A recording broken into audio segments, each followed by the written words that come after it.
Circular queue में insertions को देखेंगे, कैसे इंसर्शन एक सर्कुलर क्यू के अंदर होता है। मैंने दोनों कॉन्सेप्ट यहाँ रखे हैं, जो लीनियर क्यू होता है, क्योंकि रिप्रेजेंटेशन तो उसका लीनियर क्यू के फॉर्म में ही होगा, लेकिन वो कॉन्सेप्ट ये वर्क करेगा, तो यहाँ से हम समझेंगे। तो हमने क्या किया, एक क्यू ली जिसका मैक्स 5 पर है, फ्रंट -1 पर, रियर -1 पर। जब मेंबर्स इसमें इंसर्ट होंगे तो हमारा जो रियर है और फ्रंट है बढ़ता जाएगा, ये हमको पता है।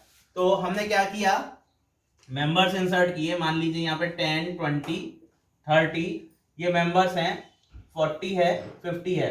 ये पहली कंडीशन है जब हमारी क्यू फुल है। जब हमारी क्यू फुल है तो हमने क्या किया, एक बार कंडीशन चेक करा। इस समय एट द करंट पोजीशन, इस समय पर क्या होगा, रेयर हमारा 4 पर होगा और फ्रंट 0 पर होगा। 0 पर फ्रंट होगा और रेयर 4 पर होगा, क्योंकि फुल है। तो हमने यहां पर कंडीशन को चेक करा कि front equal to rear plus 1 modulus max. Modulus एक ऑपरेटर होता है जो कि क्या करता है, रिमाइंडर को स्टोर करता है, क्वोशिएंट को नहीं, रिमाइंडर को। डिवीजन पर क्वोशिएंट को स्टोर नहीं करेगा, रिमाइंडर को करेगा। तो हमने क्या किया, रेयर प्लस 1, रेयर कहां है, 4 पर, 4 + 1 5, 5 मॉडुलस मैक्स 5 है। तो 5 को जब डिवाइड 5 से किया तो रिमाइंडर 0 हो जाता है। तो फ्रंट कहां है, 0 पर। तो अगर फ्रंट 0 पर है तो उसने कहा कि आपकी जो क्यू है वो फुल है।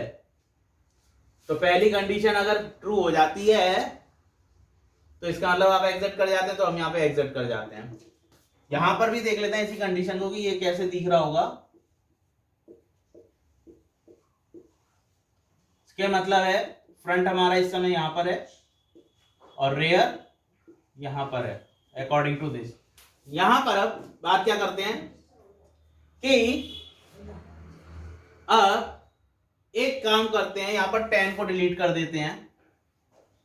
अब 10 डिलीट हो गया तो मेरा फ्रंट कहां आ गया, 1 पर। फ्रंट 1 पर है अब। तो इसका मतलब फ्रंट यहां ना हो के ये मेंबर खाली हो गया और यहां पर फ्रंट है। अब हमारे कॉन्सेप्ट के अकॉर्डिंग क्या होना चाहिए, कॉन्सेप्ट के अकॉर्डिंग ये होना चाहिए कि जो रेयर है वो यहां पर आ जाए और इसकी स्पेस पर, क्योंकि इंसर्शन कहां से होता है, रेयर से। तो रेयर पे एंटर होगा मेंबर, तो रेयर को हमारा 0 पर आ जाए और इंसर्शन हो जाए तो पॉसिबल है। तो यही चीज यहां पर करनी है, देखते हैं।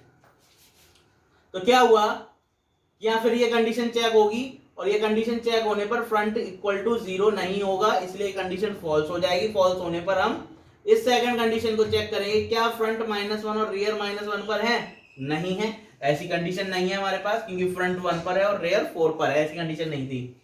ऐसे दूसरी कंडीशन आती है, क्या रेयर इक्वल टू मैक्स -1 है, क्या रेयर की वैल्यू मैक्स -1 है, रेयर की वैल्यू मैक्स -1 बिल्कुल है, कि मैक्स है 5 - 1 4 हो जाता है और रेयर 4 पर ही है। फ्रंट नॉट इक्वल टू 0 है, क्या फ्रंट 0 के बराबर नहीं है, बिल्कुल फ्रंट 0 के बराबर नहीं है, 1 है। तो ये कंडीशन हमारी ट्रू होती है। अगर ये कंडीशन ट्रू होती है तो उसने कहा कि रेयर को 0 पर ले जाइए, रेयर इक्वल्स टू 0 कर दीजिए। अब रेयर हमारा 0 हो जाएगा, रेयर 0 हो जाएगा। रेयर 0 हो गया तो क्या होगा, अब ये कंडीशन ट्रू हो गई, रेयर 0 हो गया, रेयर 0 हो गया। हम यही कह रहे थे कि हमारा रेयर कहां चला जाना चाहिए, 0 पर। अब रेयर हमारा यहां पर है। अब जब रेयर यहां पर पहुंचा तो क्या होगा, Q rear equal to item, जो क्यू आपकी एरे है उसके अंदर आइटम इंसर्ट हो जाए क्यू रेयर पे। क्यू रेयर पे कौन है, 0 लोकेशन पर जो मेंबर इंसर्ट करना है, मान लीजिए 60 इंसर्ट करना है तो 60 आ जाता है।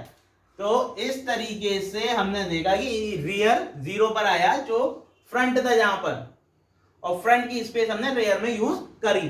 नेक्स्ट इसमें क्या आता है कि अगर मान लीजिए अभी एक और स्पेस खाली हो जाता है यहाँ पे, अब फ्रंट 1 पे ना होके 2 पर आ जाता है, यहां फ्रंट आ जाता है। अब ये कंडीशन है, अब इंसर्शन होता है, मान लीजिए 70 इंसर्ट करना है, तो कैसे होगा, फिर ये कंडीशन ये तो फॉल्स होगी आपकी, इसके बाद ये भी फॉल्स होगी। नेक्स्ट इस कंडीशन पे आते हैं, क्या रेयर इक्वल टू मैक्स -1 है, रेयर इक्वल टू मैक्स -1 नहीं है। क्यों नहीं है, क्योंकि रेयर 0 है और मैक्स -1 4 होता है, तो ये कंडीशन फॉल्स हो गई। पहली ही कंडीशन फॉल्स, दूसरी चेक करने की जरूरत नहीं है।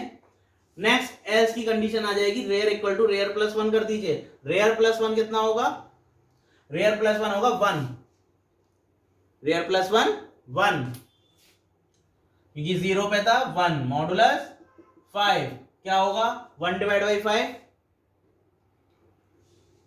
0 जा 0 1 ही आएगा, तो यहां पर रिमाइंडर 1 मिलेगा आपको, रिमाइंडर 1, तो आर इक्वल रेयर 1 पर आ गया, रेयर की वैल्यू 1 मिल गई मुझको। जब रेयर 1 मिलेगा तो क्या होगा? क्यू रेयर Q1 में इस वैल्यू को एंटर कर देंगे और यहाँ पर 70 आ जाएगा। इस तरीके से आपका रेयर फिर से बढ़ना शुरू हो जाएगा। अब हम सर्कुलर क्यू के अंदर डिलीशन करेंगे। अब हमें मालूम है कि डिलीशन कहां से होता है? फ्रंट एंड से। तो फ्रंट एंड को यहाँ पे चेक किया जाता है पहले कि फ्रंट एंड क्या -1 पर तो नहीं है, मतलब क्यू हमारी खाली तो नहीं है। अगर -1 पे होगा तो इसका मतलब एम्प्टी क्यू है। तो इसने यही चीज की कि क्या अंडरफ्लो है, अगर है अंडरफ्लो तो डिलीट नहीं हो सकती है, तो एग्जिट कर देंगे। उसके बाद अगर ऐसी फॉल्स हो जाती है ये कंडीशन, तो उसने कहा कि आइटम के अंदर क्यू का जो फ्रंट है, वो के अंदर जो क्यू के फ्रंट पे मेंबर था वो आइटम में आ जाएगा और वो डिलीट हो जाएगा। अब वो चेक करेगा, अब फ्रंट को नई पोजीशन अलॉट करनी होगी। अब फ्रंट कहां जाएगा? अगर फ्रंट और रेयर दोनों बराबर होंगे, डिलीट होने के बाद फ्रंट और रेयर दोनों बराबर हो जाते हैं, तो इसका मतलब है तब भी वो एम्प्टी हो जाती है और दोनों को इनिशियलाइज वापस -1 के ऊपर कर दिया जाता है। उसके बाद चेक करते हैं क्या फ्रंट मैक्स -1 के बराबर है, क्या फ्रंट मैक्सिमम पोजीशन पे पहुंच गया है, तब भी वो फ्रंट को वापस 0 पर इनिशियलाइज किया जाता है। और ऐसा कुछ नहीं होता, ये तीनों कंडीशन नहीं होती हैं, तो फिर क्या किया जाता है? फ्रंट को फ्रंट +1 कर दिया जाता है, एक बढ़ा दिया जाता है, इंक्रीज कर दिया जाता है और एग्जिट कर दिया जाता है। नाउ इंप्लीमेंट करते हैं, एक मेंबर डिलीट करते हैं। हमारी करंट कंडीशन ये है, रेयर 4 पर है, फ्रंट 0 पर है। तो पहली कंडीशन फ्रंट इक्वल टू -1 नहीं है जी। दूसरा, आइटम में क्यू फ्रंट आ जाए। अब आइटम नाम का जो इसका वेरिएबल है उसके अंदर हमारा क्या आ जाएगा? फ्रंट, क्यू का फ्रंट 0 पर है तो 10 आ जाएगा इसके अंदर और इसको ये रिटर्न करेगा। उसके बाद तीसरी कंडीशन पे देखेगा, अब यहां से जब मेंबर डिलीट हो गया तो अब फ्रंट कहां जाएगा? तो पहली कंडीशन क्या फ्रंट बराबर रेयर है? क्या फ्रंट और रेयर बराबर है? नहीं है, तो ये कंडीशन फॉल्स। क्या फ्रंट इक्वल टू मैक्स -1 है? क्या फ्रंट की वैल्यू मैक्स माइनस के बराबर है? मैक्स -1 मतलब 5 - 1 4। क्या फ्रंट 4 पर है? नहीं है ऐसी कंडीशन भी। तो उसने क्या किया, यहां पर एल्स की कंडीशन है फ्रंट इक्वल टू फ्रंट +1 करेगा तो फ्रंट में एक जुड़ जाएगा। तो फ्रंट 0 पर था, 0 + 1 = 1। अब रेयर हमारा जो फ्रंट होगा वो 1 पर आ जाएगा और रेयर यहां पर है ही हमारा, इस तरीके से। नेक्स्ट, मैंने इसी तरह डिलीट करते करते कहां गया, ये सब डिलीट करता गया मैं और मैं इस पोजीशन पे आ जाता हूं। तो यहां पर क्या होगा, अब फ्रंट भी मेरा यहीं पर होगा, फ्रंट भी मेरा यहीं पर है। तो फ्रंट यहां पर है तो क्या करेगा, फिर मेंबर को लेगा, मेंबर 50 आएगा, मेंबर रिटर्न होगा और ये डिलीट हो गया, मेंबर हट गया। अब ये क्या देखेगा, क्या फ्रंट बराबर रेयर है? फ्रंट कितना है हमारा? 4 है और रेयर भी 4 है। यस, ट्रू हो गया।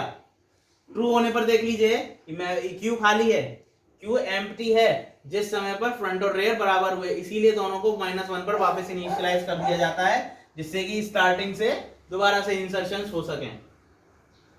तो ये तरीका था सर्कुलर क्यू का, जिसमें क्या कहा गया कि डिलीशन कैसे कर सकते हैं आप एक सर्कुलर क्यू में। इस तरीके से हम इंसर्शन और डिलीशन दोनों कर सकते हैं सर्कुलर क्यू में। हम अपने नेक्स्ट लेक्चर में डबल एंडेड क्यूज के ऊपर भी इंसर्शन और डिलीशन एल्गोरिथम्स को देखेंगे।